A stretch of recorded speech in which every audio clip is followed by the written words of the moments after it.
Hello दोस्तों, motivational tales में आपका स्वागत है। उम्र के बदलते पड़ावों पर इंसान के व्यवहार में भी बदलाव स्वाभाविक सा होता ही है। क्या बदलाव आ सकते हैं रिटायरमेंट के समय या उसके बाद? तो चलिए जानते हैं आज की इस कहानी में। तो पापा, कैसा लग रहा है आज? आपकी गुलामी का आज अंतिम दिन है। कल से आप पिंजरे से आजाद पंछी की भांति आकाश में स्वच्छंद विचरण करने के लिए स्वतंत्र होंगे। आरोह नाश्ते की मेज पर भी पिता को अखबार में डूबे देखकर बोला था, कहाँ बेटे, जीवन भर पिंजरे में बंद रहे पंछी के पंखों में इतनी शक्ति कहाँ होती है कि वह स्वच्छंद विचरण करने की बात सोच सके। अरविंद लाल मुस्कुरा दिए थे। पिछले 35 साल से घर से सुबह खाने का डब्बा लेकर निकलने और शाम को लौटने की ऐसी आदत पड़ गई है कि रिटायर शब्द से भी डर लगता है। कोई बात नहीं पापा, 1-2 दिन बाद आप अपने नए जीवन का आनंद लेने लगेंगे, कहकर आरोह हंस दिया। मैं तो नई नौकरी ढूंढ रहा हूँ। कुछ जगहों पर साक्षात्कार भी दे चुका हूँ। मुझे कोई पेंशन तो मिलेगी नहीं। नई नौकरी से हाथ में 4 पैसे भी आएंगे और साथ ही समय भी कट जाएगा। क्या कह रहे हैं पापा? जीवन भर खटने के बाद क्या यह आपकी नौकरी ढूंढने की उम्र है? यह समय तो पोते पोतियों के साथ खेलने और अपनी इच्छा अनुसार जीवन जीने का है, आरो ने बड़े लाड से कहा था। मैं सब समझ गया बेटे। रिटायर होने के बाद तुम मुझे अपना सेवक बनाकर रखना चाहते हो। अरविंद लाल का स्वर अचानक तीखा हो गया था। पापा, आपके लिए मैं ऐसा सोच भी कैसे सकता हूं? बेटे, आज घर घर की यही कहानी है। बूढ़े माता पिता तो किसी गिनती में है ही नहीं। बच्चों को स्कूल से लाना ले जाना, सब्जी भाजी से लेकर सारी खरीदारी करना, यही सब तो कर रहे हैं आजकल के अधिकतर वृद्ध। सुबह की सैर के समय मेरे मित्र यही सब बताते होंगे, पर हर परिवार की परिस्थितियां अलग अलग होती हैं। आपको ऐसा कुछ करने की कतई जरूरत नहीं। कल से आप अपनी इच्छा के मालिक होंगे। जब मन में आए सोइए, जब मन में आए उठिए। आपकी दिनचर्या में कोई खलल नहीं डालेगा। मैं यह आपको विश्वास दिलाता हूं, पर कृपया फिर से नई नौकरी ढूंढने के चक्कर में मत पड़िए, आरोह ने विनती की। अरविंद जी कोई उत्तर देते इससे पहले ही बहू मालिनी आ खड़ी हुई और अपने पति की ओर देखकर बोली, चले क्या? देर हो रही है।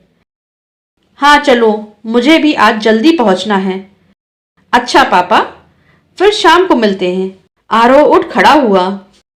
मालिनी, नाश्ता तो कर लो, आरोह की माँ वसुधा जी बोली। माँ जी, चाय पी ली है, नाश्ता अस्पताल पहुंचकर कर लूंगी। आज चारू को हल्का बुखार था, परीक्षा थी इसलिए स्कूल गई है। रामदिन जल्दी ले आएगा, आप जरा संभाल लीजिएगा, मालती जाते हुए बोली थी। बहू, तुम चिंता मत करो, मैं हूं ना, सब संभाल लूंगी, वसुधा जी ने मालिनी को आश्वस्त किया। चिंता करने की जरूरत भी कहाँ है। यहाँ स्थायी नौकरानी जो बैठी है दिन भर हुक्म बजाने को, अरविंद लाल कटु स्वर में बोले। अपने घर के काम करने से कोई छोटा नहीं हो जाता, पर यह बात आपकी समझ से बाहर है। चलो नहा धोकर तैयार हो जाओ, आज तो ऑफिस जाना है। कल से घर बैठकर अपनी गाथा सुनाना। मेरी समझ का तो छोड़ो, अपनी समझ की बात करो। दिन भर घर में लगी रहती हो। मालिनी तो नाम की माँ है। चारू और चिराग को तो तुम्ही ने पालकर बड़ा किया है। सुधांशु की पत्नी इसी काम के लिए आया को 7,000 रुपये देती है। आपके विचार से दादी और आया में कोई अंतर नहीं होता। मैंने तो आरोह और उसकी दोनों बहनों को भी बड़ा किया है। तब तो आपने यह प्रश्न कभी नहीं उठाया। भैंस के आगे बीन बजाने का कोई लाभ नहीं है। मैं आगे तुमसे कुछ भी नहीं कहूंगा, पर इतना साफ कहे देता हूं कि मैं अपने ही बेटे के घर पर घरेलू नौकर बनकर नहीं रहूंगा। मेरे लिए मेरा आत्मसम्मान सर्वोपरि है। क्या कह रहे हो? कुछ तो सोच समझ कर बोला करो। घर में नौकर चाकर क्या सोचेंगे? अच्छा हुआ कि आरोह, मालिनी और बच्चे घर पर नहीं हैं, नहीं तो ऐसी बेसिर पैर की बातें सुनकर न जाने क्या सोचते। मैं किसी से नहीं डरता और जो कुछ तुमसे कह रहा हूं उनसे भी कह सकता हूं। अरविंद लाल शान से बोले। क्यों अपने पैरों पर आप कुल्हाड़ी मारने पर तुले हो?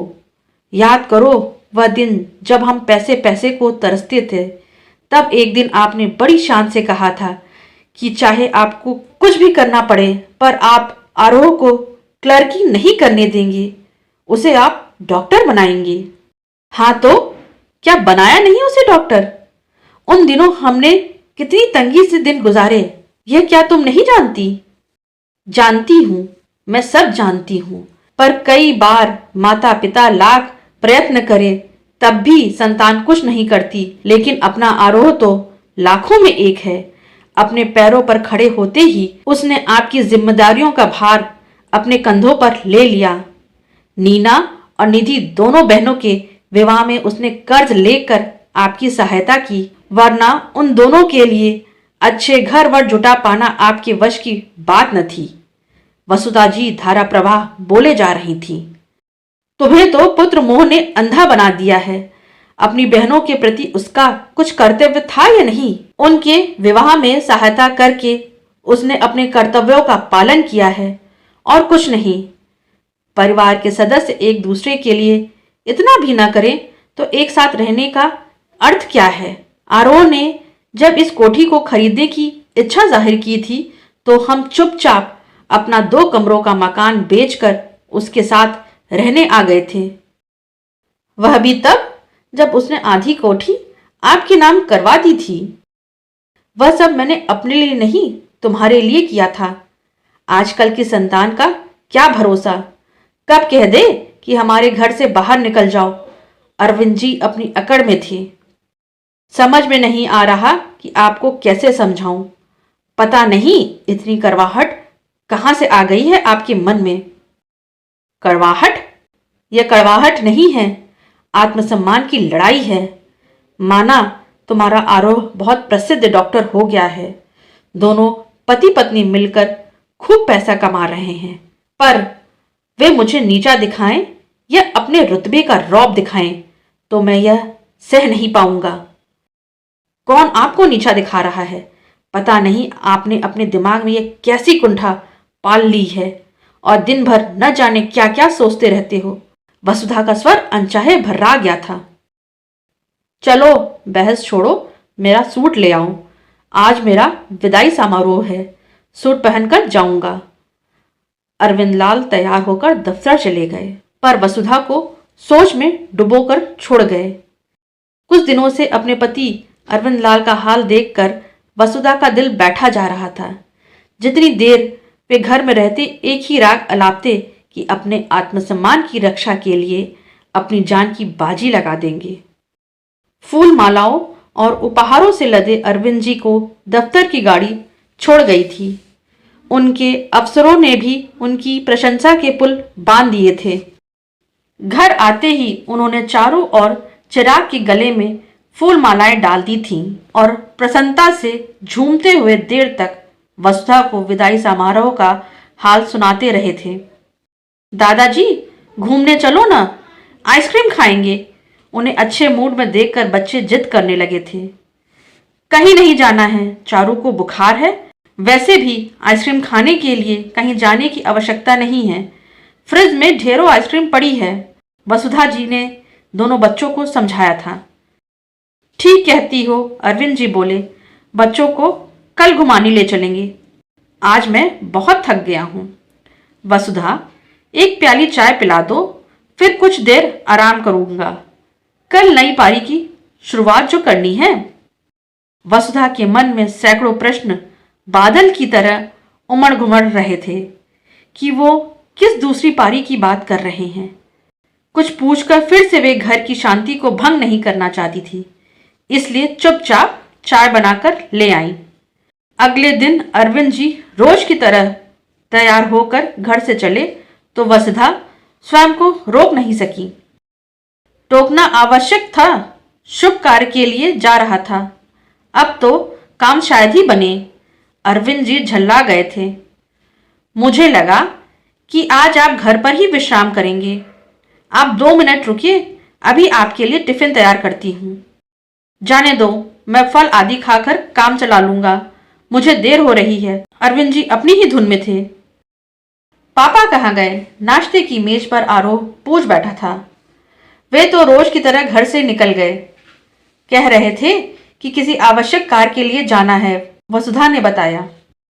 माँ, आप उन्हें समझाती क्यों नहीं कि उन्हें फिर से काम ढूंढने की कोई आवश्यकता नहीं है।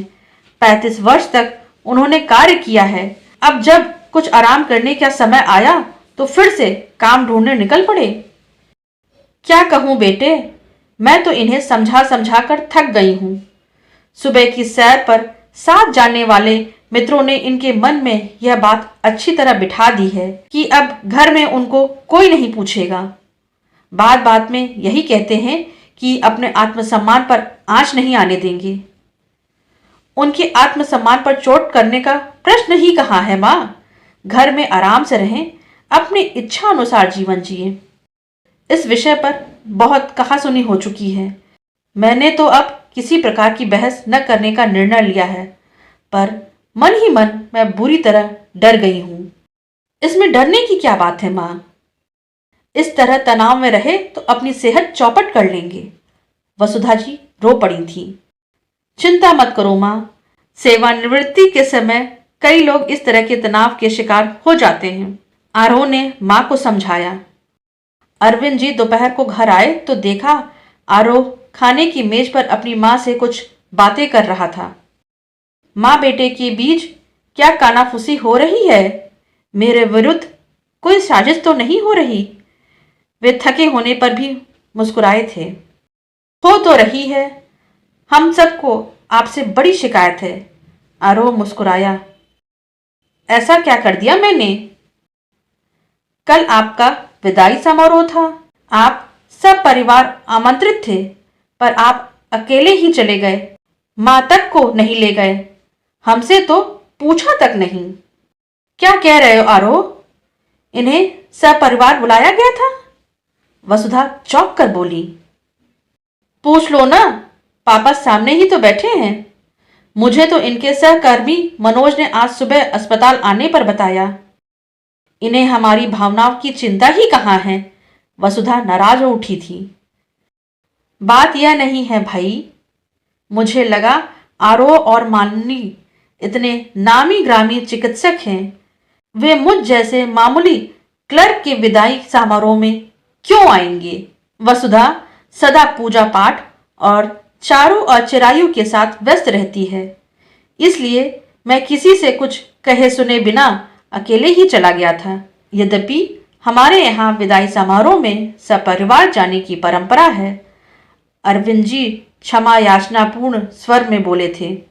आपकी समस्या यह है पापा कि आप सब कुछ अपने ही दृष्टिकोण से देखते हैं। खुद को बार बार साधारण क्लर्क कहकर आप केवल स्वयं को नहीं, मेरे पिता को अपमानित करते हैं, जिन्होंने इसी नौकरी के बलबूते पर मेहनत और ईमानदारी से अपने परिवार का पालन पोषण किया। साथ ही आप उन हजारों लोगों का अपमान भी करते हैं जो इस तरह की नौकरियों से अपनी जीविका कमाते हैं। आरोह का आरोप सुनकर कुछ क्षणों के लिए अरविंद जी ठगे से रह गए थे। कोई उनके बारे में इस तरह भी सोच सकता है? यह उनके लिए एक नई बात थी। उनकी आंखों से आंसू टपकने लगे। क्या हुआ पापा, आप रो क्यों रहे हैं? तभी नीना और निधि आ खड़ी हुई थी। मैं क्या बताऊं, पापा से ही पूछ लो ना, आरोह बिन मुस्कान की मुस्कुराहट के साथ बोला। पर अरविंद जी ने चटपट आंसू पोंछ लिए थे। तुम दोनों कब आई? उन्होंने नीना और निधि से अचरज से पूछा। ये दोनों अकेले नहीं, सपरिवार आई हैं, वह भी मेरे निमंत्रण पर। कल कुछ और अतिथि भी आ रहे हैं। क्या कह रहे हो? मेरी समझ में तो कुछ नहीं आ रहा है। कल कौन सा पर्व है? कल हम अपने पापा के रिटायर होने का फंक्शन मना रहे हैं। यह सब क्या है? हमारे परिवार में इस तरह के किसी आयोजन की कोई परंपरा नहीं है। परंपराएं बदली भी जा सकती हैं। हमने कल की पार्टी में आपके सभी सहकर्मियों को भी आमंत्रित किया है। नीना, निधि, इनके हाथों से यह फाइल ले लो। पूछो, आज दोपहर तक कहाँ भटक रहे थे? आरोह ने अरविंद जी की फाइल की ओर इशारा किया। नीना ने पिता के हाथ से फाइल ले ली। इसमें तो डिग्रियां और पापा का बायोडेटा है। यह क्या पापा? आप फिर से नौकरी ढूंढ रहे हैं? नीना और निधि आश्चर्यचकित पास आ खड़ी हुई थी। चलो, चाय नाश्ता लग गया है। तभी मालिनी ने आकर सबका ध्यान बटाया। लाओ, यह फाइल मुझे दे दो, मैं इसे ताले में रखूंगा। आरोह उठते हुए बोला।